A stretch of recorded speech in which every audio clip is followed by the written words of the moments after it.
I solemnly swear that I will tell the truth, the whole truth, and nothing but the truth. So help me God. Hi, everybody. Ron here from The Truth About Addiction. Welcome to another podcast and another day of recovery and another day of life. Today I've got Dan Brown from Newcastle, aka the Mullet Lord, which I love. I love the name. I love the whole deal that's going on. And I found Dan through divine intervention, you really could say. I just seen a picture of him and I heard him talking on another show, and I thought, yeah, I like this dude, and my attitude is, like everything happens for a reason. So Dan, welcome to The Truth About Addiction, mate. So if you don't mind introducing yourself, tell us your story, please, brother. Yeah. Thanks, Ron. It's always an honor when someone, approaches me to talk. But yeah, I'll just introduce myself. My name's Dan Brown. I'm aka the Mullet Lord, and I'm an alcoholic. July will be my 9 years, God willing. Wow. So super grateful to be sober today and to be talking about the ups and downs of recovery, and to hopefully give the still suffering and people in early days some hope that they can do it too. I believe I was born with this illness. I was brought up in a picture perfect household. I feel like I was born with this brain, and it was inevitable for me to find alcohol, inevitable for me to fail at life due to the unmanageability that alcoholism took me on a ride with. Prior to doing my step 4, I was a victim. I blamed everyone outside myself for my actions and for the way my life was going. Seeing in the 12 steps and the work that I've done, you're coming to terms with the fact that I was the problem with a big smack in the face. But isn't that divine, taking ownership for the things I've done, and getting in touch with my defects of character, and becoming resentment free, and fear free, to be of service today is just remarkable. But early days, there was a goon bag at my dad's feet. Ever since I can remember, that was just normal. A lot of acting on impulse. Mum would say something that would upset him, and boom, there'd be an argument. And for me, that was my habitat. I didn't see anything wrong with it. But when there was arguments, we were told to get out of the house. So psychologically, as I grew up, like that taught me to hide from conflict, to be a people pleaser. And Dad left when he was, when I was 11. And pretty ironic, it was the first day of back at school, and we'd organised for him to take us to school, and it was a no-show. That little voice, that negative voice that talks to you, that's when it sort of all started, from that abandonment. So throughout primary school and high school, I felt really less than everyone. I didn't feel worthy of success. Like, I had dreams of being a pro surfer, and ever since we moved to the beach when I was 2 years old, like, I was inseparable to the ocean. I had thoughts about being a pro surfer, but then that voice would come in and tell me how worthless I was and not as good as these guys. Like, even when I was competing, a wave would come through, and I felt so less than that I'd let the other competitor even go the wave. I wouldn't make the heat, and I'd come in and I'd beat myself up about it. Sort of like not fitting in was a big thing for me when I was a kid as well. That nervous disposition they talk about in recovery. Like, I had that to a T. I couldn't wait to pull at something outside myself for me to feel better. And sure enough, my 16th birthday came along, and so did the goon bag. We went down to the beach that day. I think we had some orange juice with it. Like at the time, like I had a lot of responsibilities. Like I took on the man of the house at that young age as well. And I was at school, I was a bit of a teacher's pet. I just put a lot of responsibilities on myself at a young age. And yeah, as soon as I took that drink, I felt like I felt all of those responsibilities just wash away. And that nervous disposition, like I didn't feel better or less than. I just felt like I fit in for the first time. And I was looking at this stuff in the glass going, I think I've just found like what I've been looking for subconsciously all those years. I just wanted more and more until, yeah, we started throwing up and my mate's dad picked us up. That was my first experience with alcohol, and we got really sick that night. And my love for the ocean deterred me from drinking. Like my mates were going out on the weekend, and I was training and surfing. Year 10 formal, mum would buy me a 6-pack of ginger beers and say, you know, you've got a 6-pack. Don't get any drinks off anyone else. These are for you. And I thought, oh, awesome, mate. I smashed the 6-pack before I even got off the couch at my year 10 formal. And next thing you know, I'm hooking into anything. And that's just the way I drank, like always just to oblivion. And 18th come along, and my alcoholism progressed just a little bit more. From 16 to 18, I'd have a drink, and I wouldn't drink for months, you know. But then 18 would come along, and I had my 18th birthday. That was sort of set me off. Like I could go clubbing in the Cross, and I thought, oh, you know, I get pretty dusty, but how good's this? You know, like the big bright lights, and I love high energy music. I love chewing the fat. So I put all that together, and like it was a good time when I first started out. And I did the Pro Junior series around Australia from 18 to 19 with all intention to do well, and it ended up being an around Australia bender. But subconsciously, when I was in these competitions, like that voice, you know, that pathological critic in the mind was doubting like every event that I'd go to. I'd have that negative talk just putting me down. Yeah, you're not worthy. That low self-esteem was just had me hard, you know. Followed by, once I have one drink, I can't stop. So now that I look back, I was doomed. I was destined to fail. At 19 came along, and I found ecstasy. And I remember taking my first pill. I think I took more than one though, and I was just, again, far out, mixed with the music, the alcohol, everything. Once again, what the hell is this stuff?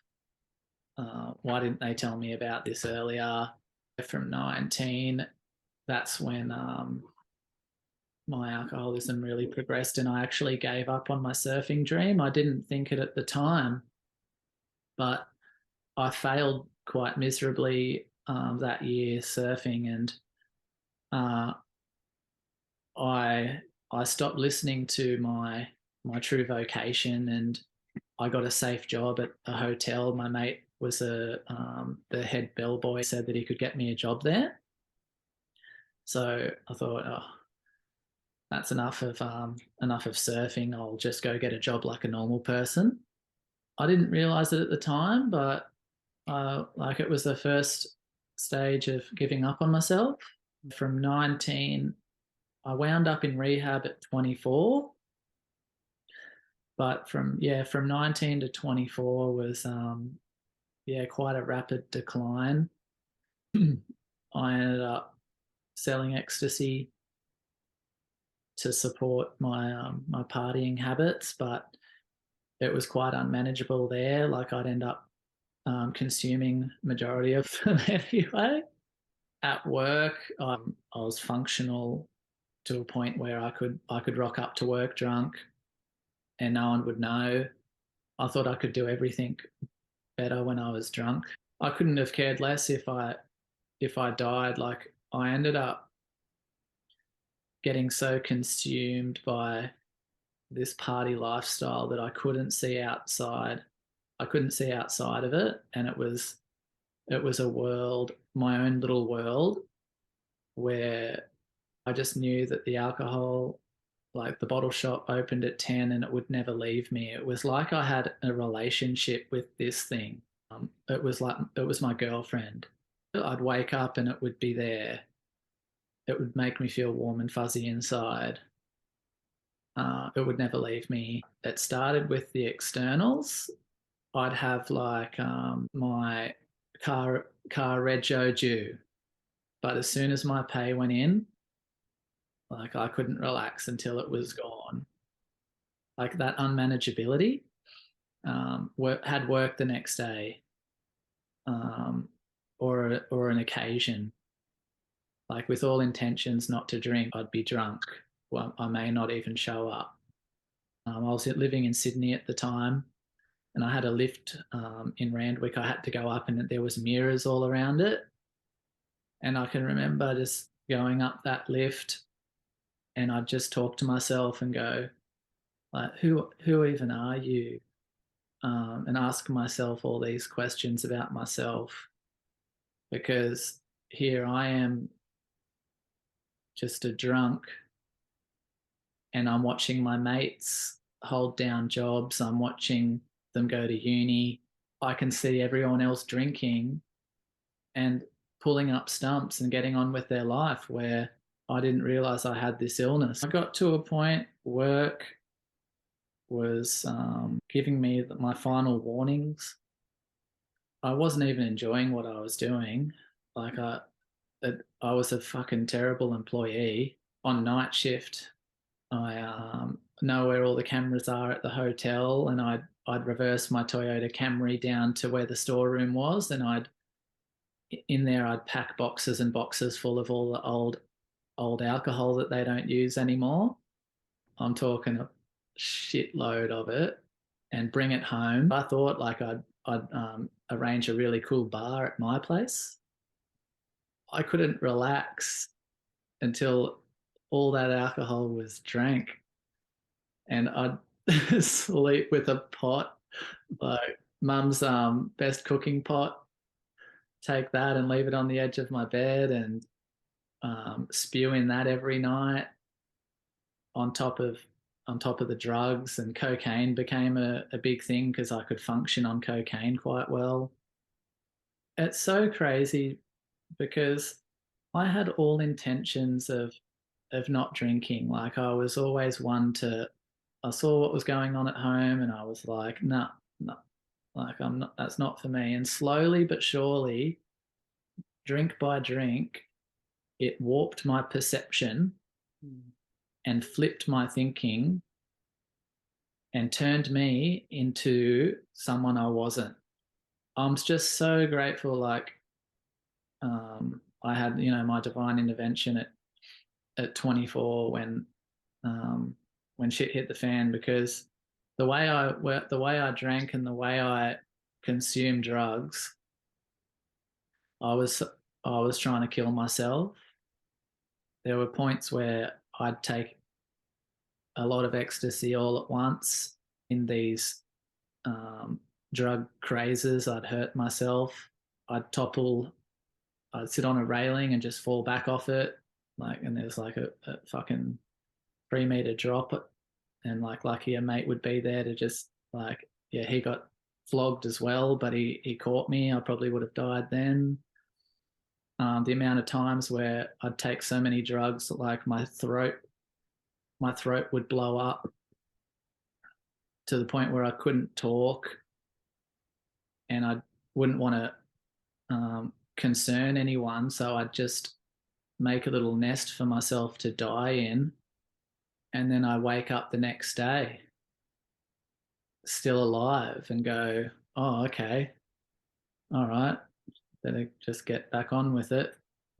The near-death experiences happened throughout my drinking and drugging from 19 through to 24, but my last one happened like I was coked up to the eyeballs, fucking gone through half a case of rum, and my mate brought back these pills which were ended up being synthetic ecstasy, which is with the bath salts. It rocked me, so I've never felt myself and like come up so hard before.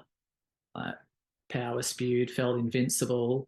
They're not wrong when they call it the zombie drug, because my mate's lips, like where it joins, cut all the way up. Like I was just tripping, but we turned into zombies, and I was in serious trouble. I didn't realize it at the time. I think it took like 4 cops to tackle me off the roof of my car that I was just jumping on, caving it in. I just scratched the first layer of skin off my face, and when they put the handcuffs on me, I was like frothing from the mouth, eyes rolling in the back of my head, pulled the handcuffs so tight I was cutting off all my circulation, completely out of it. They called the ambulance and sedated me, like probably the most messed up you could be with still being alive. And they didn't know what I consumed. And they handcuffed me to the hospital bed. And as I was handcuffed to the bed, that's when I had a complete out of body experience. And I've delved into copious amounts of mushrooms, DMT. Like I've had some crazy hallucinogens before, but this was like completely different. So I actually like left my body and got transported to heaven. I just call it heaven because in this place I got to feel true like divinity and connection and love, deep love. But I wasn't alone either. Like not once was I fearful or scared or anything. I felt just held and divinely nurtured by I just call them angels, and I wasn't feeling uncomfortable. It was we were communicating via body language as well. That's how strong the connection was. We didn't have to talk. They had some sort of futuristic piece of technology that they were holding, like at my temple. I don't know if it was divinely set up for me to teach me not to take life for granted. Because the perfect analogy is like if that happened on Earth, it would be someone putting a gun to my head now and going, you fight, show me how much you want to live. And that switch just flicking and you moving into a complete state of survival. And I was actually looking at the bloke, the angel in the eye, the one I formed the biggest connection with, saying, no, you can't do this. I can still see that. I persuaded them that my time wasn't done down on Earth, and I actually fell into what I call hell. It almost looked like small jails, and I could hear crazy screams and sounds coming out of them. I've come back and I think about it. I just think, oh, that's, I was down in hell for paying for my sins that I performed on Earth through my active addiction, which were mainly harms towards myself. My punishment was just basically, it felt like a lifetime that I was walking around down there. I felt like a gladiator, and there was people in the grandstand watching me. And for some reason, I just threw up, and I started feeling really weak, and I got on my knees and I looked up, and I just started throwing up because I was naked as well. And I was sort of worrying about what all the people in the grandstand were thinking of me. And each time I threw up, it was like shedding and purging a layer of my ego. So it felt like I was throwing up for fucking years. The pinnacle was me just not giving a shit what anyone else was thinking, watching me in that grandstand. And I ended up screaming, I just don't care what anyone thinks about me, as vomit's coming out of my mouth. And I then remember seeing the bright lights in the hospital. My family, like my brother and my mum, was there. I remember my brother just taking one look at me and just bawling his eyes out because of the state I was in. Like, I spent few days in hospital, and as soon as I could get out, I was back at the bottle shop. Heavily drank for another 3 weeks after that, I think, and had to get a train ride from Newcastle back to Sydney, and forgot to pack a couple of longies. And I had a bad feeling about that. Sure enough, I hit Strathfield, and I start going into the DTs, and I dropped down and started seizuring. I got to Central and left all my stuff on the train, and that's when I wasn't educated around detoxing around alcohol, and I thought that not having a drink for the 3 hours would have been okay, but that was enough for me to start withdrawals. I thought that I was going to be one of those people that end up in a mental institution, be alive, but be insane. And like, that scared the shit out of me. And, feeling the bugs like crawling under my skin, and the voices as well, I was really frightened. I called a buddy, and he lived on the top floor of this apartment suite. And he said, jump in a cab and he'll pay for it. And I got to his place, and the voices in my head were saying the only way you can stop this is if you crush your brain. So I walked up to the top level where he lived, and climbed over the veranda, and I was looking down, and the voices in my head saying, jump, come on, jump, jump, jump, jump, jump. And the only way you're going to get better is if you jump, crush your brain. And sure enough, I remember that there was some Carlton drafts in his fridge. So that was enough to get me off the edge. And I think I drank like 3 Carlton drafts pretty quickly, and that quietened things down for me. I didn't even know I was going through withdrawals. I thought I was just going psychotic. My mate called his sister, who was a paramedic, and she was going to come over, but I ended up just getting the extra beers and walking down to Bondi Beach, and I said to myself, I just need to get back in the water. And it was that mind over matter thing. I said to myself that I'd be better once I get in the ocean, because all I need is the ocean. And I laid on my back and just felt myself get taken by the water. Yeah, I told myself that I was going to get better from then on in. And I got to land, and my mate went and bought me another power pack of longies, and opened it up and gave me another one. And it was the first time I denied a beer. I said, no, I can't have that, because I knew that if I had another one, I'd be off again. But yes, called my mum, and her brother's best friend worked at South Pacific Private, and she knew I was going downhill, so she booked me. She had life health insurance for me, and had the psychological section covered for me. So she just kind of knew that what was going on, and I wound up in rehab. And yeah, rehab for me served me really well.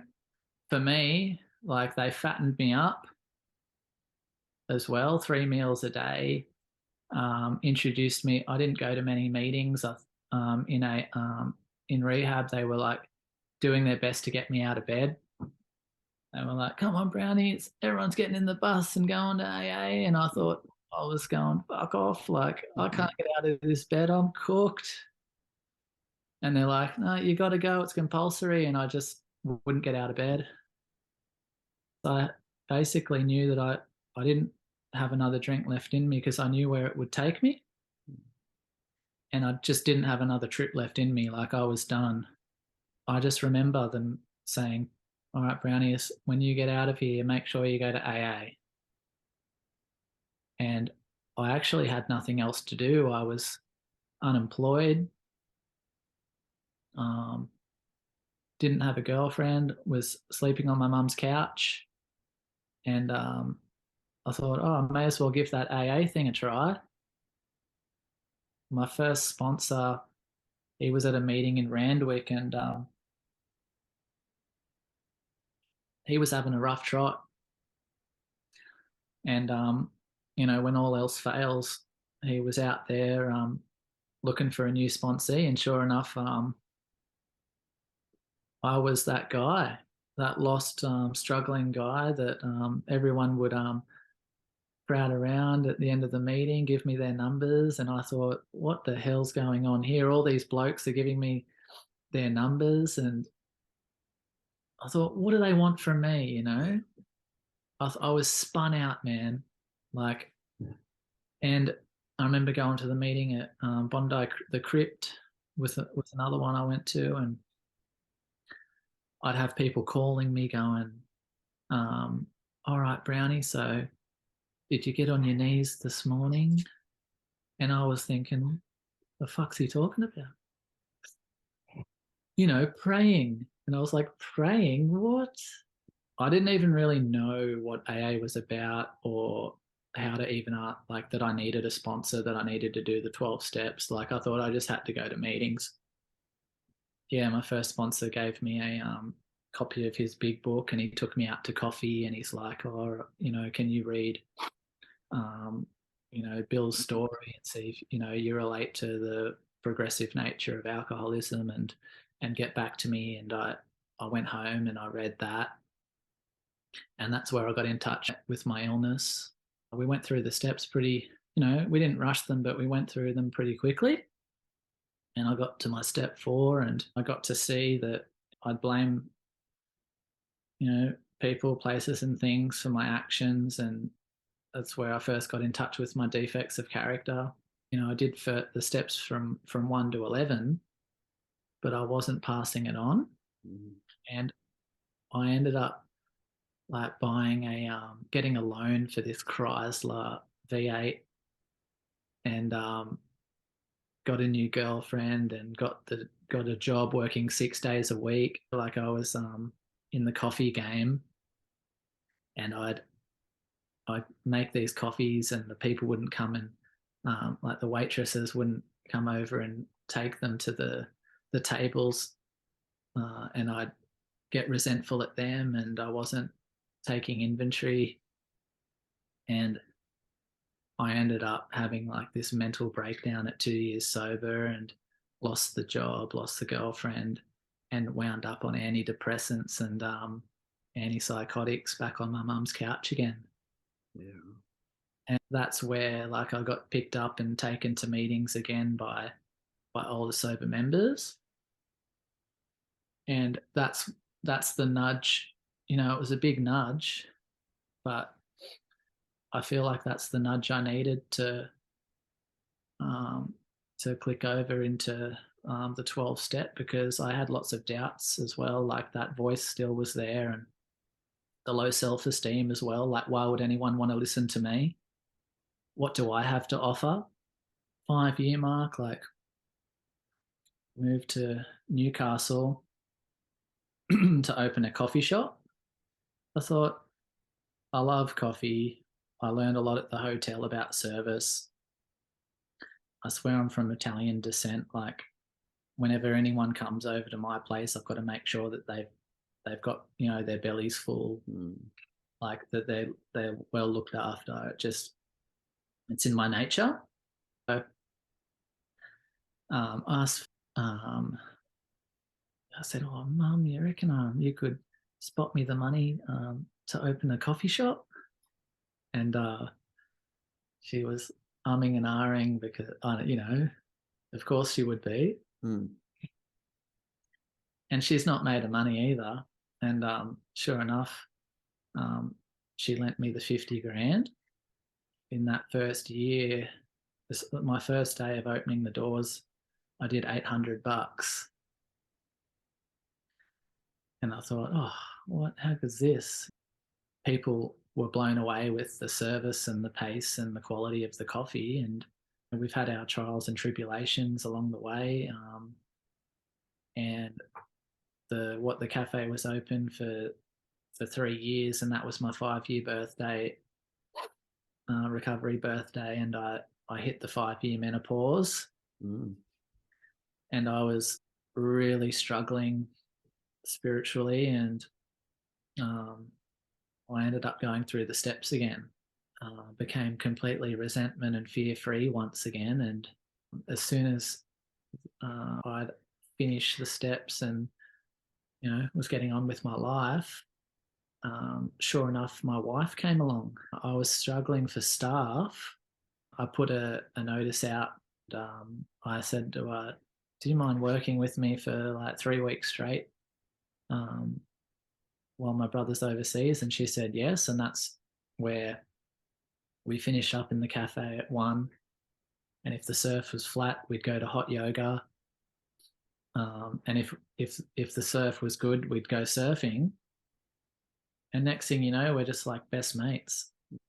Spoke to Mum and went, "Far out, Mum, you wouldn't believe this, but like I'm really digging my employee." And she's like, "Oh no, Brownie, what's going to happen here," and all that. And sure enough, like, we're still together with 2 kids, just living our best life. I was getting by, but as soon as he's come along, like, together, we're a pretty powerful item, and we're, you know, onwards and upwards. Like, we've got our online store and our selling our wholesale coffee online. This month, with our marketing agency, we've been getting our ranking on Google up, and we're just about to launch our ad campaign in a week, so we're pretty excited about that.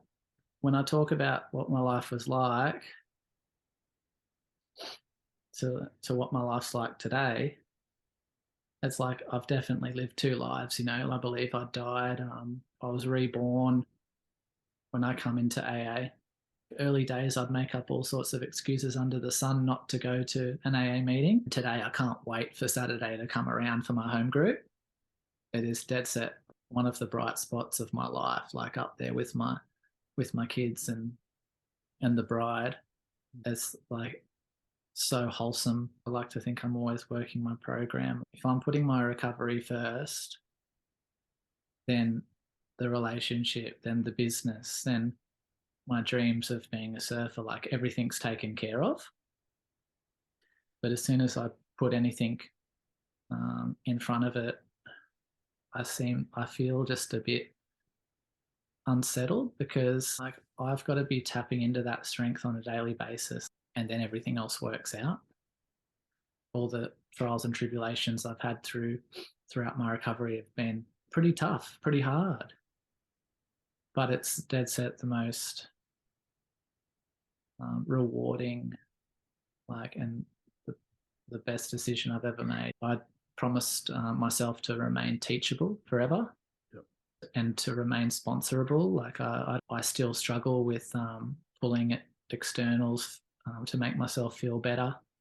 Me doing my step 10 in inventory, like, I can really see how selfish and self-centered I can be. I come to terms with the fact that I'll I'll never be cured, and it's a work in progress. And early days, I used to put in a lot of work in recovery and then think I could put my feet up and have and retire. But it's all an illusion. Like, recovery is going to take work on a daily basis for good. I really didn't like myself for a lot of the year in my recovery because alcohol was like a blanket to my emotions and feelings. I didn't have my medicine anymore throughout my first years of recovery, and I was actually really intolerant. I was impatient. I still had that low self-esteem. I was living a life that like wasn't too exciting either, and like I had to put um, a lot of work into myself for me to let go of those defects and for me to be free of all that negativity. Like, it took years, and like cultivating a plant, planting the seed and then watering it and letting it grow. I'm an adrenaline junkie. For me to experience like that adrenaline, like early days, I didn't have any money. I couldn't go skydiving. I couldn't get on a flight and go to Fiji and surf a big swell. Like, life was dull.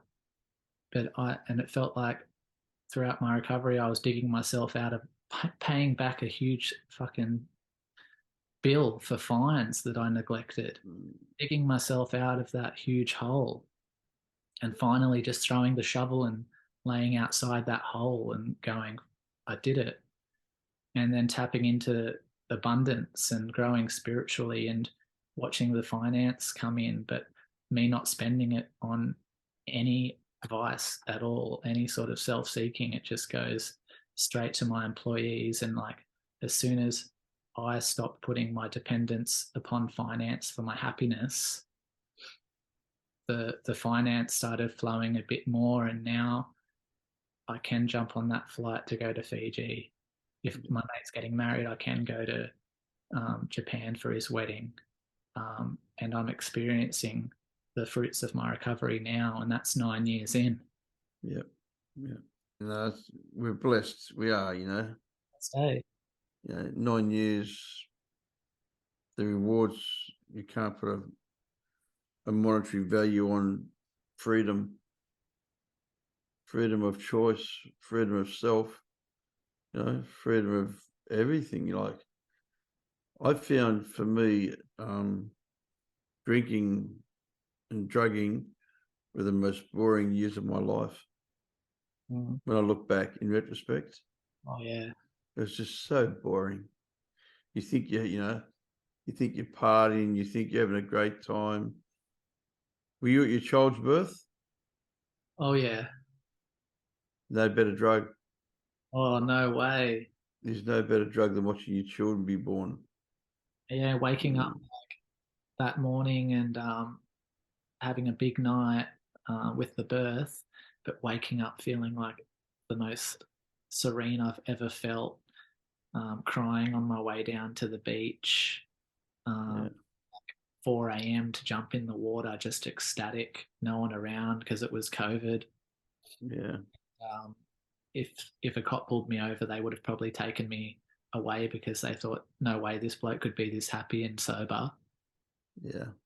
Like, but nothing could have ruined that high. But yeah, I can fully relate to the child's birthday. I'd never experienced happiness until I had recovery. I was just listening to some of the stuff you was talking about, and alcohol to me, they call it the great remover. It removes your self-worth, it removes your love, it removes everything, everything you believe in. Yeah. And I just hated the person I became when I took alcohol. So I started injecting heroin. Yeah. To me, injecting heroin was better than taking alcohol. Yeah. Because on alcohol, I couldn't guarantee my behaviour. Yeah. People freak out when I say that to them. Do they? Yeah, I was more manageable on heroin than I ever was on alcohol. Yeah, like an opiate. Yeah. I just fall asleep and burn my fingers. Yeah, man, just chill out and have another shot. Yeah, on the alcohol, I was very unpredictable. I was angry. I was violent. I'd lash out. I wouldn't remember. I'd drive while I was drunk. The police would try to arrest me and I'd want to fight them. And it was a horrible, horrible, horrible thing, you know, but, yeah, man, the gifts of recovery are so important to speak about, you know. Today you're a productive member of society, running your own company, you're employing people. It's a bit different to laying in Central Park. Oh, bro. You know, Present for my kids as well. that's the biggest one. Like, not the kids having to do anything stupid. They do a lot of stupid things, but, to get my attention. Yep. I remember not receiving attention, so I'd just go and shit in the bath just so dad would come over, and I didn't know how to ask for it, just knowing that they're going to be okay. Yeah. Sometimes we have generational trauma that's been passed on through the generations. And I think as a recovering addict alcoholic, our job is to break that cycle. I'm there for my children. I listen to what they say. I have children that are 40 years of age, and I have children that are 4 years of age. Wow. So and I'm a better dad today than what I ever was. Oh. Even though my 40-year-olds have never seen me drink or drug, because I've been in recovery for 42 years. Even though I relapsed when they were only small. When I was 2 years of age, I relapsed and used for 6 months. And I've been clean now 37 and a half years. But in saying that, I'm still one drink away from being a drunk. Yeah. And that's something you have to remember. Oh, it's so important that we remember that we're still one drink or one drug away from being a drunk or a junkie. I never want to forget that. I never want to forget that, Dan, So your coffee shop, what's it called? It's called Lords. Lords, and you doing your own beans? Yeah, so it just come time to learn a bit more, and an amazing man that owns a company called Glitch in Newcastle. He showed me everything he knew, and now I'm roasting coffee with them. Okay, cool. So we get the whole satisfaction of roasting the coffee, aging it, and using it. Yeah. Yeah, I'm a coffeeholic. It's a good feeling. Yeah. I have my own coffee machine here. I grind my beans every morning. I only buy one company, a local company up here does their own beans, and I go and buy their beans only. Nice. And whenever I buy someone else's beans, I try something. If someone gives me beans, I grind it up and it's like, it's rubbish. And I go back to the same people and I buy the same beans, It's like, it's a connoisseur type of deal. When you're a coffeeaholic, we meet on a Thursday night, a bunch of us, before we go to the men's meeting every week. And sometimes there can be 15 of us there, 20 of us there at this coffee shop down at Mooloolaba, because I live right on the beach. Well, I don't live on the beach, but we're not far from the beach. And between us, most of us will drink 4 piccolos in an hour each. Yeah. This coffee shop loves us because we come in there, 20 of us, and just smash, 80 coffees or 70 coffees. You know what I mean? Within an hour and a half. And we're really loud, we're laughing. And we're checking out all the chicks, because the honest truth is, mate, I'll never stop looking, but I always go home to eat. Oh, that's a good one. It doesn't matter where you get your appetite from, as long as you go home to eat, man, It's so important. Oh, bloody oath. Because I'm a real funny guy. I'm a very principled person. I believe if a man cheats on his wife, I won't do business with him. Yeah. Because if he's cheating on the person he loves, what are you going to do to me? Oh, bloody oath. That's such a good one. As soon as the guy tells me, they try to, impress me with their prowess about, on the weekend we got this chick, and I think, you're married? And you think that's impressing me? What you're doing now is you're telling me you can't be trusted, you're disloyal and you're dishonest, and you're a liar, a thief and a cheat. I don't want your business and I don't want your company. Yeah, you 100%. know, because I was a liar, a thief, and a cheat for many years when I was a using addict. Yeah. I had to change all those things. It took me a long time, so be patient. It took me 16 years to actually let go of all my vices. Yeah, You wow.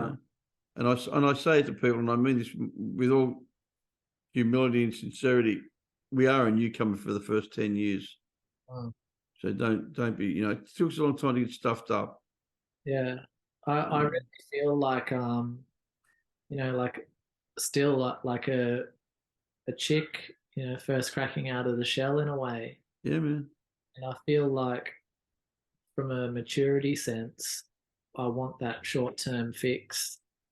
I've reached like a whole lot of hurt and turmoil within, but I know enough not to let that harm anyone else. Yeah. So a lot of it's internal, and sometimes I feel like I'm just one decision away from fucking everything up. Well, we're all one decision away from fucking everything up, but we But won't make that decision. I have an attitude that I will not pick up no matter what. yeah, No matter what. And I mean that sincerely, no matter what. yeah, And if I continue to work a program and I continue to have a conscious contact with a higher power of my understanding, and I've had the same sponsor for 37 years. I continue to communicate with my sponsor, and I have sponsees, and I also, do drug and alcohol for a living, helping people. So I am completely entrenched in my recovery. amazing. Because without my recovery, I'm not a father. Without my recovery, I'm not a husband. Without my recovery, I'm not capable of being a human being. I'm a human taking. Yeah, And human takings are boring people. it is, isn't it? Yeah, one-way streets, man. They go nowhere, But mate, it's been a real pleasure having you on. I could talk to you for hours, man. You're so easy to talk to. Newcastle. So anyone that's going down Newcastle, go down to Lord's, go and have a coffee, go and see the Mullet Lord. Yeah, babe. Because, can only keep what you get by giving it away, So go down there and get a coffee into you, Do the people from the rooms come down to your coffee shop? Yeah, Yeah, cool. You've got to support each other, man. each other. A lot of them do. It's amazing. And you know what? I'm going to say something now. So it's because of social media, we are now reaching out to more people, so we're helping more people. That's why we do this podcast. We do this podcast so we can say to other people, I was messed up. My life was going nowhere. Something happened. My life changed. I now have a program. I now have an incredible life. And you too can have it. 100%. And that's why I love telling my story, because like I haven't been to uni. Yeah. Like I don't have a degree doing what I'm doing. So for someone that out there that's done a degree or that hasn't, that's lost, like if I can do it, so can they. 100%. Yeah. 100%, mate. You know what I mean? All you to do is have the discipline and the desire. The only requirement for membership is the desire. Yeah. That's our third tradition, man. And, to me, my desire goes into everything I do. I carry the same principles in my recovery as I do into my businesses. That's why I've been so successful. Oh, It's insane, man. I've got no education. I've got no formal training at anything. And yet I've ran some of the best businesses that anyone could ever want, financially, but because I run my companies on openness, acceptance, reliability, congruence, thoroughness, consistency, respect, and honesty. Yeah. They're my 8 demands. My whole program is run off those 8 demands. I'll get my wife to email them across to you. You can print them out. Awesome. So these things here, Yeah. I've been living by those things for 42 years. And I got away from them for a little while when I was still a criminal, because I was a career criminal my whole life. Yeah. And, for the last 20 years, I haven't been. And it's been, I was clean and I was still a criminal. Yeah. I don't apologise for it. I don't boast about it. It is what it is. Yeah, that's right. It is what it is, man. I can't change it, so I have to accept it.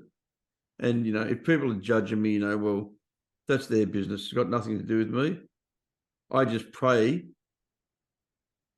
that if they're judging me, that they pray for me so I can be perfect like them. You know what I mean? Because there is no judgment. No. Until you've tied my shoes, don't try to walk my walk, Yeah, 100%. And I'm really grateful that you've come onto the truth about addiction, mate. And I'm Lord's Coffee. I'll be looking out for it. I might have to buy some and get you to send me some up so I can try it out. I'd love Mate, please stay in contact. Yeah, Ron. It was really it's great to meet you as well. Yeah. Stoked to have met you. I love people doing the right thing by people. I like people that are helping people. Oh man, that's where it's at, isn't it? You can only keep what you got by giving it away. Yeah, and I'm okay now, and there's a lot of people out there that aren't, so it's my duty to keep those doors open. Yeah, man, it is. And my hand out. We have an obligation to carry the message. I'm not just talking about to someone drunk on the street who's homeless, to everybody in all our affairs, it says. No, Practice these principles in all our affairs. that's right. So if I see an old lady down the shopping centre, I'll take her trolley back to the parking spot for her. Hell yeah. Not a big deal. To her, you know what? She'll go home tonight and she'll be like, wow, how nice was that? That ugly man with all the tattoos all over him took my trolley and took it back to the station. I thought he was going to steal me purse, But no, mate, look, stay in contact, please, brother. And listen to a few more of your podcasts as well. I'm looking forward. Please, there's some good ones there, mate. I pick people on good people. I like good people. I don't care about their reputation. I don't care about how many followers they got. I don't care about all the bullshit, mate. You know what I mean? I've got some guys that I'm trying to chase up at the moment. I'm trying to chase up Mark Occhilupo and Tom Carroll. Trying to get them on because I'm going down a bit of a surfing trip at the moment. Oh, sweet. Yeah, so I'll chase those guys up and try to get them on the podcast. And I had Johnny Lewis, the boxing trainer, on 2 weeks ago, and I'll probably try to get Jeff Fennick on. Everyone I know, I just call them on. I only know good people today. What do you say? It's really important. I surround myself with winners, mate. 100%. I haven't got time for negative people.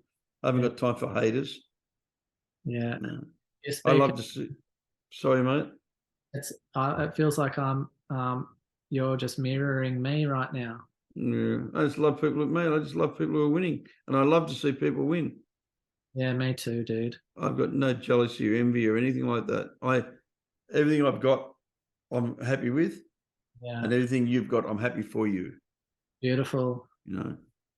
So thanks for coming to the truth about addiction, my friend, and we'll keep in contact. Yeah, God bless. God bless, mate. I solemnly swear that I will tell the truth, the whole truth, and nothing but the truth. So help me God.